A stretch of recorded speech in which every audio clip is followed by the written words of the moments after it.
সুপ্রিয় দর্শক, আমি আবারও আসলাম আপনাদের মাঝে হেলাল আহমেদ রুহান। আমি কিছুদিন যাবৎ কিন্তু পাখির ভিডিও দিতে পারি না।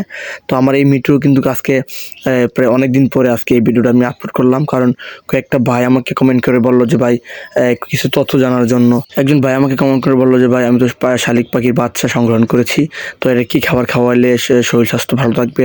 হ্যাঁ ভাই, আপনি এটাকে মুরগির ফিড খাওয়াতে পারেন, পানিতে ভিজিয়ে মুরগির ফিড খাওয়ালে আপনার পাখির কোনো সমস্যা হবে না, এমনকি দ্রুত পাখিটা বড় হবে। আরেকজন ভাই আমাকে কমেন্ট করে বললো যে ভাই পাখি তো পোষ মানে না, ভাই আপনার যদি শালিক পাখির বাচ্চাগুলো বড় আনেন তাইলে পোষ মানাতে একটু দেরি হবে, আর যদি একটু ছোটো আনেন তাহলে কিন্তু পোষ মানবে সহজেই, কারণ ওরা বুঝতে পারবে যে আপনি ওরা লালন পালন কর্তা।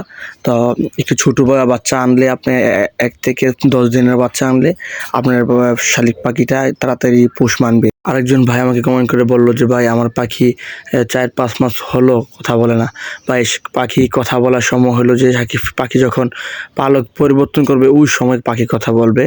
তো কিছু কিছু পাখি 5 মাসে কথা বলে, এবং কি কিছু কিছু পাখি 6 মাসে পালক পরিবর্তন করে।